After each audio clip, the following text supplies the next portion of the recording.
নমস্কার, বাংলা সেরা গল্পে সবাইকে জানাই স্বাগত। শুরু করছি আজকের গল্প। গল্পের নাম রেবতীর প্রতিলাভ। লিখেছেন রাজশেখর বসু। বিষ্ণুপুরাণে রাজা রৈবত কোকুদমি ও তার কন্যা রেবতীর একটি বিচিত্র আখ্যান আছে। সেই ছোট আখ্যানটি বিস্তারিত করে লিখছি। এই পবিত্র পুরাণ কথা যে কন্যা শ্রদ্ধা সহকারে একাগ্র চিত্তে পাঠ করে তার অচিরে সর্বগুণান্বিত বাঞ্ছিত পতি লাভ হয়। পুরাকালে কুশস্থলী নগরীতে রৈবত কোকুদমি নামে এক ধর্মাত্মা রাজা ছিলেন। তিনি রেবত রাজার পুত্র, সেজন্য তার নাম রৈবত, এবং কোকুদযুক্ত বৃষ অর্থাৎ ঝুঁটিওয়ালা ষাঁড়ের তুল্য তেজস্বী, সেজন্য অপর নাম কোকুদমি। সেকালে মহত্ব ও বীরত্বের নিদর্শন ছিল সিংহ, ব্যাঘ্র ও বৃষ, সেজন্য কীর্তিমান লোকের উপাধি দেওয়া হতো পুরুষ সিংহ, নরশার্দুল, ভরতর্ষভ, মণিপুঙ্গব ইত্যাদি। রৈবত রাজার রেবতী নামে একটি কন্যা ছিলেন। তিনি রূপে গুণে অতুলনীয়। রেবতী বড় হলে তার বিবাহের জন্য রাজা পাত্রের খোঁজ নিতে লাগলেন। অনেক পাত্রের বিবরণ সংগ্রহ করে রৈবত একদিন তার কন্যাকে বললেন, দেখো রেবতী, আর বিলম্ব করিতে পারি না।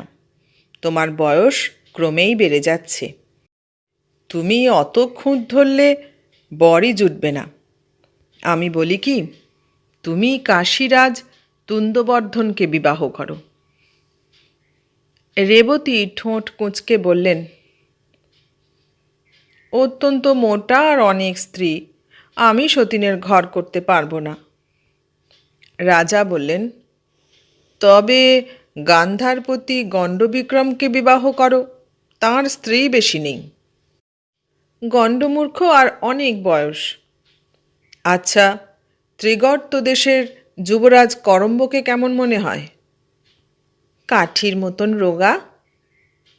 কোশল রাজকুমার অর্ভক, সে তো নিতান্ত ছেলে মানুষ। তবে আর কথাটি নয়, দৈত্যরাজ প্রহ্লাদকে বরণ করো। অমন রূপবান, ধনবান, বলবান আর ধর্মপ্রাণ পাত্র সমগ্র জম্বুদ্বীপে নেই। রেবতী বললেন, উনি তো দিনরাত হরি হরি করেন, ও রকম ভক্ত লোকের সঙ্গে আমার বনবে না।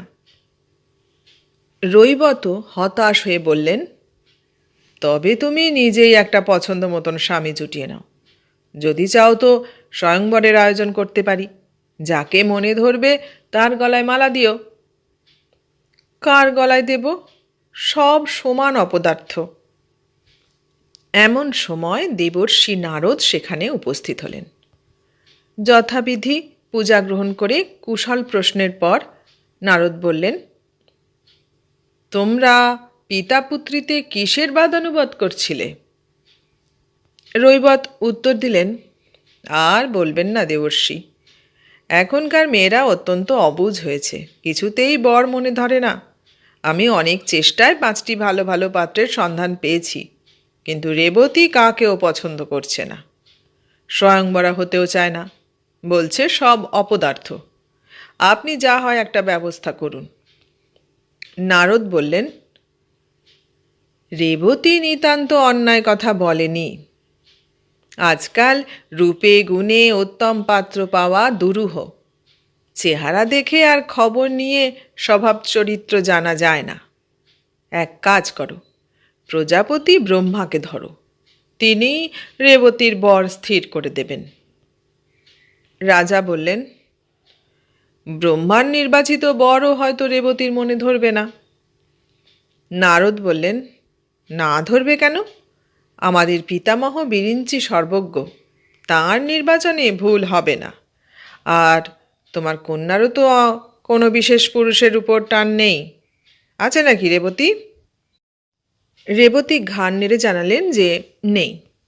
নারদ বললেন, তবে আর কি, অবিলম্বে ব্রহ্মলোকে যাত্রা করো। আমি এখন কুবেরের কাছে যাচ্ছি, তাকে বলবো তোমাদের যাতায়াতের জন্য পুষ্পক রথটা পাঠিয়ে দেবেন। রাজা করজোড়ে বললেন, দেবর্ষি, আপনিও আমাদের সঙ্গে চলুন, নইলে ভরসা পাব না। নারদ বললেন, বেশ, আমি শীঘ্রই কুবেরপুরী থেকে রথ নিয়ে এখানে আসব, তারপর একসঙ্গে ব্রহ্মলোকে যাওয়া যাবে। নারদ ফিরে এলে তার সঙ্গে রৈবতী কোকুদ্মী ও রেবতী পুষ্পক বিমানে ব্রহ্মলোকে যাত্রা করলেন। তখন হিমালয় এখনকার মতো অত উঁচু হয়নি, মাথায় সর্বদা বরফ জমে থাকত না। হিমালয়ের উত্তর দিকে সমুদ্রতুল্য বিশাল একটি হ্রদ ছিল। তারা হিমালয়, হেমকূট, নিষদ প্রভৃতি পর্বতমালা এবং হৈমবৎ, হরি, ইলাবৃত প্রভৃতি বর্ষ অর্থাৎ বড় বড় দেশ অতিক্রম করে দুর্গম ব্রহ্মলোকে গিয়ে ব্রহ্মার সভায় উপস্থিত হলেন। সেই অলৌকিক সভার বিবরণ দেবার চেষ্টা করব না। মহাভারতে আছে যে তা অবর্ণনীয়, তার রূপ ক্ষণে ক্ষণে পরিবর্তিত হয়। নারদের সঙ্গে রৈবত আর রেবতী যখন ব্রহ্মসভায় প্রবেশ করলেন, তখন সেখানে গীতবাদ্য নৃত্য চলছে। লোকপিতামহ ব্রহ্মা একটি উচ্চ বেদিতে রত্নময় সিংহাসনে বিরাজ করছেন। তাঁর বামে ব্রহ্মাণী এবং চারিপাশে দক্ষ প্রচেতা সনৎকুমার, অসিত দেবল প্রভৃতি মহাত্মা এবং আদিত্য রুদ্র বসু প্রভৃতি গণদেবতা বসে আছেন। দুই বিখ্যাত গন্ধর্ব কালওয়াত হা হা হু হু অতিতান রাগে মেঘগম্ভীর কণ্ঠে গান গাইছেন। অন্য দুই গন্ধর্ব তুম্বুরু ও ডুম্বুরু দুন্দুভি অর্থাৎ দামামা বাজাচ্ছেন। তখন মৃদঙ্গ আর বায়া তবলার সৃষ্টি হয়নি। 10 জন বিদ্যাধর 10টি প্রকাণ্ড বীণায় ঝঙ্কার দিচ্ছেন এবং উর্বশী, রম্ভা, মেনকা, ঘৃতাচি প্রভৃতি অপ্সরার দল ঘুরে ঘুরে নৃত্য করছেন। একজন মহাকায় দানব একটি অজগরতুল্য রামশিঙা কাঁধে নিয়ে দাঁড়িয়ে আছে এবং মাঝে মাঝে তাতে ফু দিয়ে প্রচণ্ড নিনাদে শ্রোতাদের আনন্দবর্ধন করছে। সভাস্থ সকলে তন্ময় হয়ে সঙ্গীত রস পান করছেন এবং ভাবের আবেশে মাথা দোলাচ্ছেন। ব্রহ্মার উদ্দেশ্যে প্রণাম করে নারদ নিঃশব্দে সনৎকুমারের কাছে গিয়ে বসলেন। একজন বেত্রধারিণী প্রতিহারী যক্ষী ঠোঁটে আঙুল দিয়ে রৈবত ও রেবতীর কাছে এলো এবং ইঙ্গিত করে ডেকে নিয়ে তাদের সুখাসনে বসিয়ে দিলে। একটু পরেই আব্রহ্ম, দেব, গন্ধর্ব, মানব প্রভৃতি সভাস্থ সকলে সবেগে মাথা আর হাত নেড়ে বলে উঠলেন, হা হা হা, সাধু সাধু, অতি উত্তম। নৃত্যগীত বাদ্য নিবৃত্ত হল। ব্রহ্মা তখন রৈবত ও রেবতীর প্রতি প্রসন্ন দৃষ্টি নিক্ষেপ করে নিকটে আসবার জন্য সংকেত করলেন। পিতাপুত্রী সাষ্টাঙ্গে প্রণাম করলে ব্রহ্মা বললেন, রাজা, তোমার কন্যাটি তো দেখছি পরমা সুন্দরী, বড়ও হয়েছে, এর বিবাহ দাওনি কেন? রৈবত বললেন, ভগবান, কন্যার বিবাহের জন্যই আপনার কাছে এসেছি। আমি অনেক ভালো ভালো পাত্রের সন্ধান পেয়েছি, কিন্তু রেবতী কাকেও পছন্দ করছে না। কাশীরাজ তুন্দবর্ধন, গান্ধারপতি গণ্ডবিক্রম, ত্রিগর্ত যুবরাজ করম্ভ, কোশল রাজকুমার অর্ভক, দৈত্যরাজ প্রহ্লাদ। ব্রহ্মা স্মিতমুখে ধীরে ধীরে মাথা নাড়লেন। রৈবত বললেন, আপনিও কি এদের সুপাত্র মনে করেন না? ব্রহ্মা বললেন, ওরা কেউ এখন জীবিত নেই। ওদের পুত্র, পৌত্র, প্রপৌত্রাদিও গত হয়েছে। বলেন কি পিতামহ? হ্যাঁ, সব পঞ্চত্ব পেয়েছে। তোমারও আত্মীয় স্বজন কেউ জীবিত নেই। মস্তকে করাঘাত করে রৈবত বললেন, হা হতুষ্যি! ভগবান, আমার রাজ্যের আর সকলে কেমন আছে?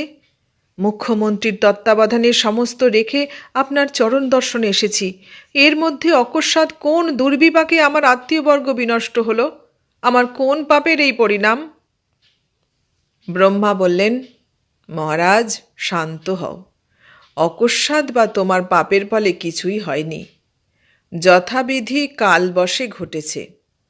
তোমার মন্ত্রী, মিত্র, ভৃত্য, কলত্র, বন্ধু, প্রজা, সৈন্য, ধন কিছুই অবশিষ্ট নেই।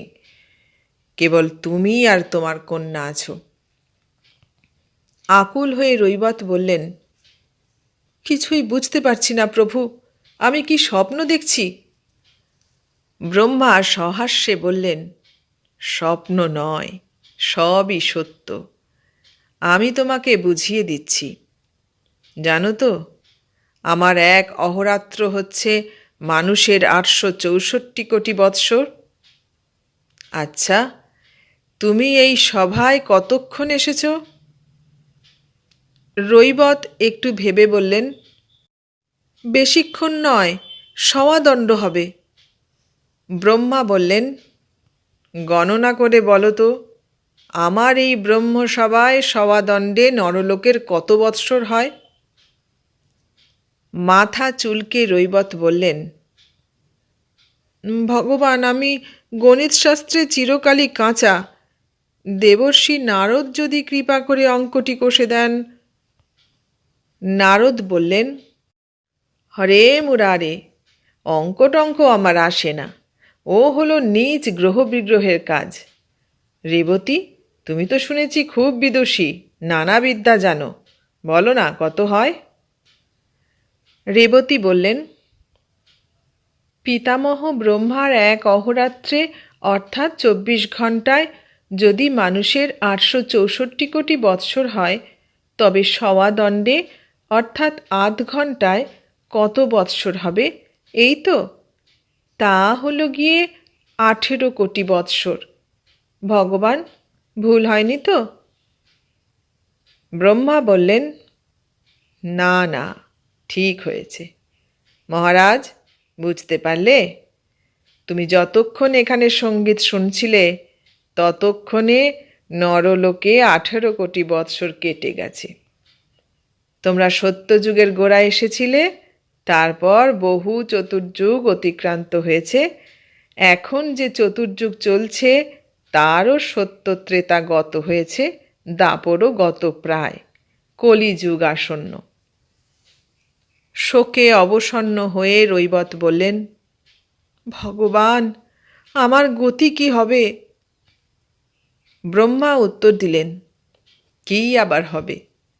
তোমার ভাববার কিছু নেই। এখন ফিরে গিয়ে কন্যার বিবাহ দাও, তাহলে তুমি সকল বন্ধন থেকে মুক্ত হবে। অমরাবতী তুল্য তোমার যে রাজধানী ছিল কুশস্থলী, তার নাম এখন দ্বারকাপুরী হয়েছে। তা যাদবগণের অধিকারে আছে। পরমেশ্বর বিষ্ণু সম্প্রতি নরলোকে অবতীর্ণ হয়েছেন এবং যাদব বংশে জন্মগ্রহণ করে স্বকীয় অংশে বলদেব রূপে নরলীলা করছেন। সেই মায়ামানব বলদেবকে তোমার কন্যা দান করো। তিনি আর রেবতী সর্বাংশে পরস্পরের যোগ্য। রৈবত বললেন, আপনার আদেশ চিরধার্য, বলদেবকেই কন্যাদান করব। কিন্তু আমার গতি কি হবে প্রভু? আবার বলে গতি কি হবে? বৃদ্ধ হয়েছ, একমাত্র সন্তান রেবতীকে সৎপাত্রে দিচ্ছ, আর তোমার বেঁচে থেকে লাভ কি? রাজ্যেরই বা প্রয়োজন কি? তোমার রাজ্য তো রেবতীরই শ্বশুর বংশের অধিকারে আছে। মেয়ের বিবাহ দিয়ে তুমি সোজা ব্রহ্মলোকে ফিরে এসো এবং সশরীরে আমার কাছে সুখে বাস করো। এর চাইতে আর কি সদ্গতি চাও?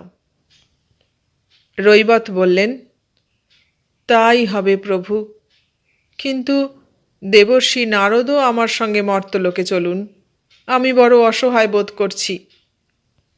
নারদ বললেন, বেশ তো, আমি তোমার সঙ্গে যাব, কোনো চিন্তা করো না। রেবতীর বিবাহ ব্যাপারে আমি তোমাকে সর্বপ্রকারের সাহায্য করব।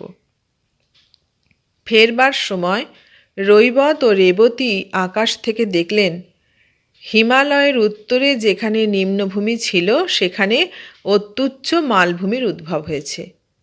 যে জলরাশি ছিল তা শুকিয়ে বালুকাময় মরুভূমি হয়ে গেছে। হিমালয় আর ঢিপির মতন নেই, সুবিশাল অধিত্যকা আর উপত্যকায় তরঙ্গায়িত হয়েছে। শত শত চূড়া আকাশে উঠেছে, তার উপর দিকে তুষারে আচ্ছন্ন। সেই তুষার সূর্যতাপে দ্রবীভূত হয়ে অসংখ্য নদীরূপে প্রবাহিত হচ্ছে। গাছপালাও আর আগের মতন নেই, জন্তুদের আকৃতিও বদলে গেছে।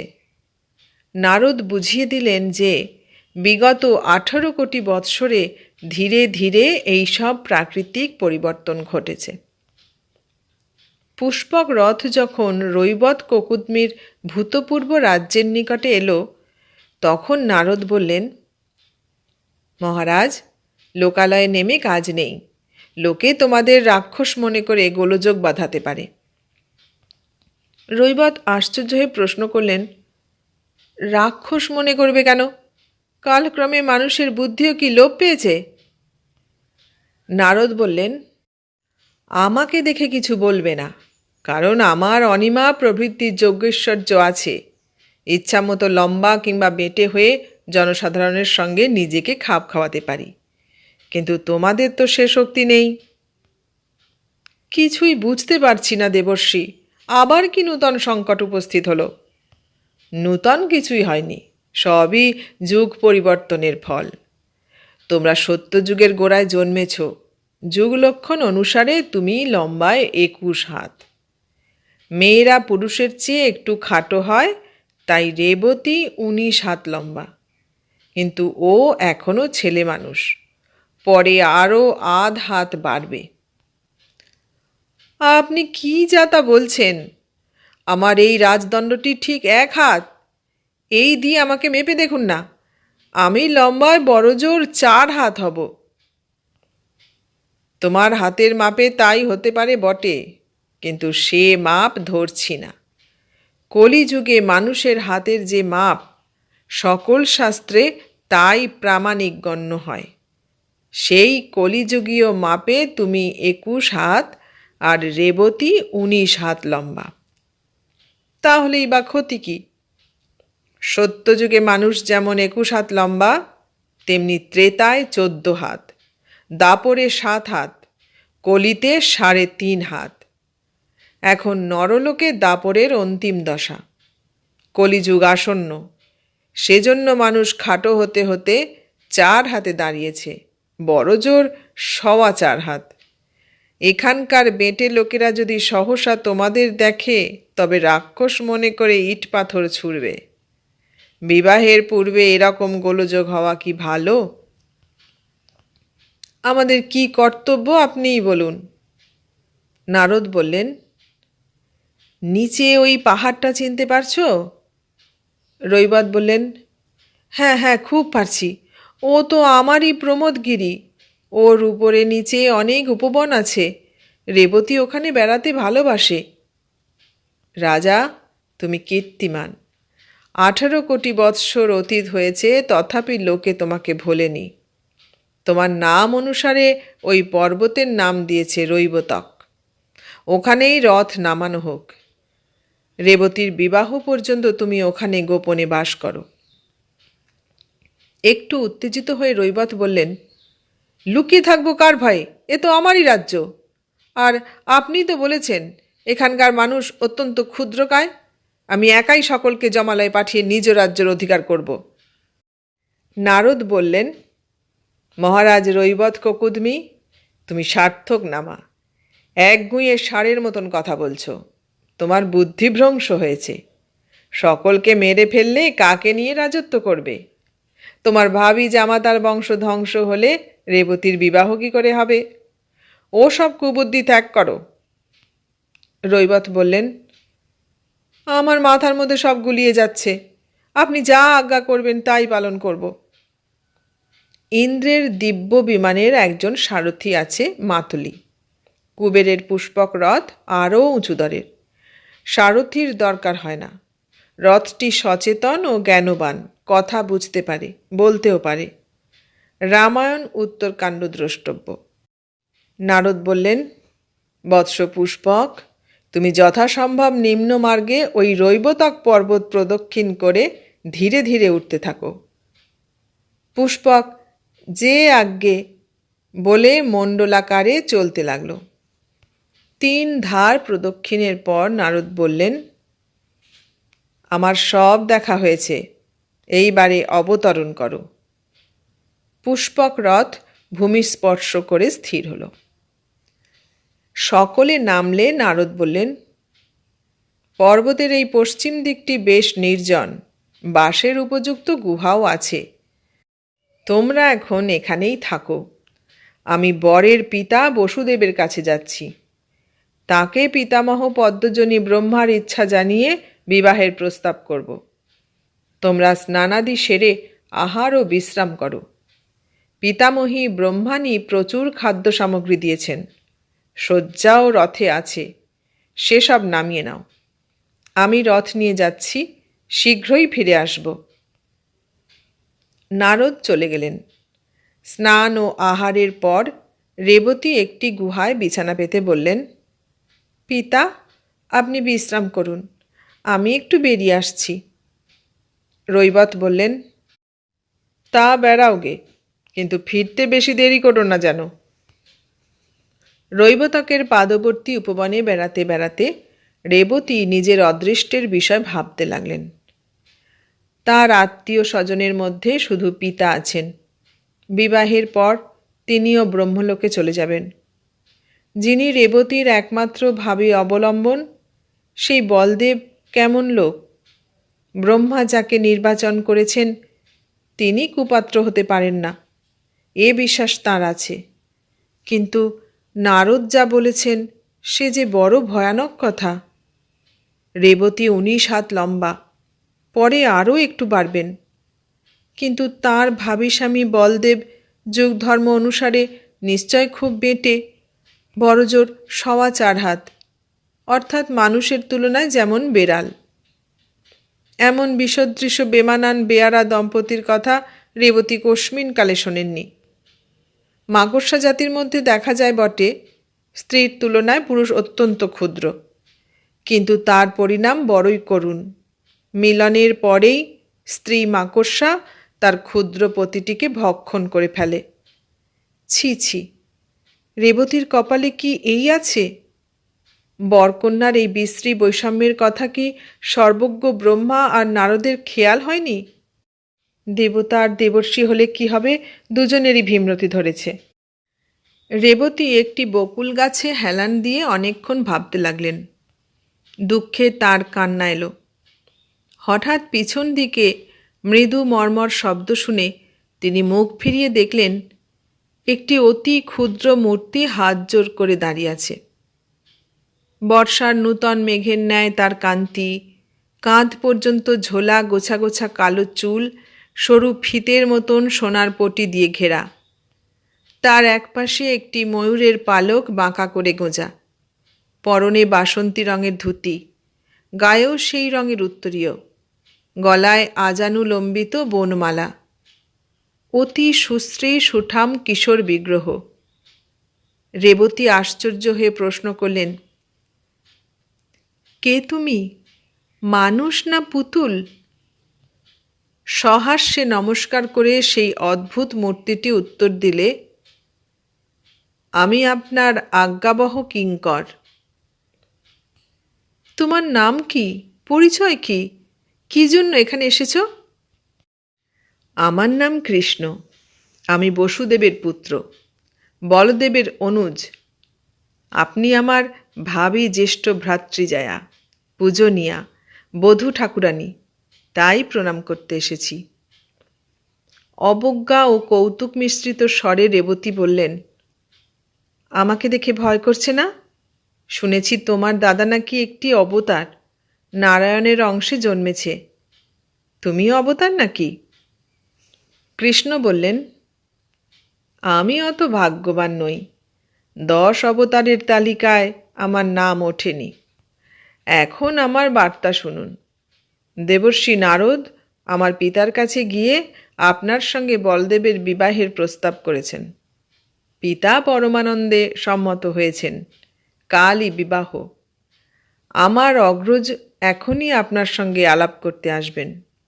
সেই সুসংবাদ দেবার জন্য আমি তার অগ্রদূত হয়ে এসেছি। রেবতী প্রশ্ন করলেন, সম্পর্কে তুমি আমার কে হবে? শ্যালক? কলহাস্য করে কৃষ্ণ বললেন, আপনি দেখছি নিতান্ত সেকেলে, কাকে কি বলতে হয় তাও জানেন না। পত্নীর ভ্রাতাই শ্যালক, পতির ভ্রাতাকে তা বলতে নেই। আমি আপনার দেবর। এই যে দাদা এসে গেছেন। রেবতী দেখলেন তার ভাবী স্বামী কৃষ্ণের চাইতে ঈষৎ লম্বা আর মোটা, রজতগিরিতুল্য শুভ্র কান্তি, চন্দন চর্চিত প্রশস্ত বক্ষ, বলিষ্ঠ বাহু, নীল চোখ, সিংহকেশরের মতন কটা রঙের চুল মুক্তমালা দিয়ে ঘেরা। তার একপাশে একটি সারসের পালক গোঁজা, পরনে নীল ধুতি, গায়ে নীল উত্তরীয়, গলায় মল্লিকার মালা, কাঁধে বাঁশের লাঠি, তার উপর দিকে একটি সুমার্জিত লাঙলের ফলা লাগানো। অস্তগামী সূর্যের কিরণে তা ঝকমক করছে। দীর্ঘাঙ্গী রেবতী 19 হাত উঁচু থেকে তার ভাবী স্বামীকে যুগবৎ সতৃষ্ণ ও বিতৃষ্ণ নয়নে ক্ষণকাল নিরীক্ষণ করলেন। হা বিধাতা, এই একরত্তি পুরুষ তার বর! এত সুন্দর কিন্তু এত ক্ষুদ্র! রেবতী কোনো রকমে নিজেকে সামলে নিলেন এবং শিষ্টাচার স্মরণ করে নমস্কার জানালেন। বলদেব স্মিত মুখে বললেন, ভদ্রে, আমাকে মনে ধরে? রেবতী উত্তর দিলেন, শুনেছি আপনি একজন অবতার, নারায়ণের অংশে জন্মেছেন। আমার মতন সামান্য নারী কি আপনার যোগ্য? বলদেব বললেন, অর্থাৎ আমিই তোমার যোগ্য নই। তুমি অতিকায় মহামানবী, আমি ক্ষুদ্রদেহ মানবক। তুমি উচ্চ তালতরু, আমি তুচ্ছ এরণ্ড। তুমি তেতলার সমান উঁচু আর আমি একটা উইঢিপি। রেবতী, তুমি ভাবছ আমি তোমার নাগাল পাবো কি করে? দুশ্চিন্তা ত্যাগ করো, আমি এখনই তোমার যোগ্য হব। এই বলে বলদেব একটু দূরে সরে দাঁড়ালেন এবং কাঁধ থেকে লাঙলটি নামিয়ে তার দণ্ড ধরে বন বন করে ঘোরাতে লাগলেন। ঘোরার সঙ্গে সঙ্গে দণ্ডটি লম্বা হতে লাগল। একটু পরে কৃষ্ণ বললেন, এই হয়েছে, আর ঘুরিও না দাদা। তখন বলদেব লাঙলের ফলা রেবতীর কাঁধে আটকে বললেন, সুন্দরী, অপরাধ নিও না। এই লাঙল আমার বাহুর প্রতিনিধি হয়ে তোমার কম্বুগ্রীবা আলিঙ্গন করছে। রেবতী মন্ত্রমুগ্ধবৎ নিশ্চল হয়ে রইলেন। বলদেব ধীরে ধীরে লাঙলদণ্ড আকর্ষণ করলেন। সলতে টেনে নিলে প্রদীপের শিখা যেমন ক্রমশ ছোট হতে থাকে, রেবতীও সেই রকম ছোট হতে লাগলেন। কৃষ্ণ সতর্ক হয়ে দেখছিলেন। বলে উঠলেন, থামো থামো, আর নয়। দাদা, তুমি বড্ড বেশি টেনে ফেলেছ। বলদেব লাঙল নামিয়ে নিলেন। তারপর নিজের হাত দিয়ে রেবতীকে মেপে বললেন, তাই তো করেছি কি, রেবতী 3 হাত হয়ে গেছে। আচ্ছা, এখনই ঠিক করে দিচ্ছি। এই বলে তিনি রেবতীকে তুলে ধরে বললেন, প্রিয়ে, আমার অপটুতা মার্জনা করো। তুমি এই বকুল শাখা অবলম্বন করে ক্ষণকাল ঝুলতে থাকো। রেবতীর তখন ভাববার শক্তি নেই। তিনি 2 হাতে গাছের ডাল ধরে ঝুলতে লাগলেন। বলদেব তাঁর 2 পা ধরে ধীরে ধীরে টানতে লাগলেন। কৃষ্ণ বললেন, আরেকটু, এইবারে থামো, ঠিক হয়েছে। রেবতীকে নামিয়ে নিজের পাশে দাঁড় করিয়ে বলদেব সহাস্যে বললেন, কৃষ্ণ, বর বড় না কোণে বড়? কৃষ্ণ বললেন, লম্বায় কোণে 7 আঙুল ছোট, কিন্তু মর্যাদায় তোমার চাইতে ঢের বড়, কারণ ইনি 18 কোটি বৎসর আগে জন্মেছেন। চমৎকার মানিয়েছে। এই বলে কৃষ্ণ দুজনকে প্রণাম করলেন। নিকটে একটি ছোট জলাশয় ছিল। রেবতীকে তার ধারে এনে যুগল মূর্তির প্রতিবিম্ব দেখিয়ে বলদেব বললেন, রেবতী, দেখো তো এইবারে আমি তোমার যোগ্য হয়েছি কিনা, এখন মনে ধরেছে কি? রেবতী বললেন, মনে না ধরলেই বা উপায় কি? অবতার না আরও কিছু, দুই ভাই দুটি ডাকাত। তোমাদের মতলব আগে টের পেলে আমি দুজনকে টেনে লম্বা করে দিতুম। তারপর মহা সমারোহে রেবতী বলদেবের বিবাহ হয়ে গেল।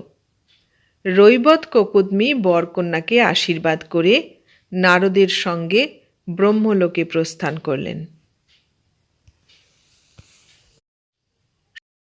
এতক্ষণ শুনলে রাজশেখর বসুর লেখা গল্প রেবতীর পতিলাভ। কেমন লাগলো গল্পটা? ভালো লাগলে লাইক, কমেন্ট, শেয়ার করো। আর নতুন বন্ধু হলে সাবস্ক্রাইব করার অনুরোধ রইল। সবাইকে অনেক ধন্যবাদ জানিয়ে আজ এখানেই শেষ করলাম।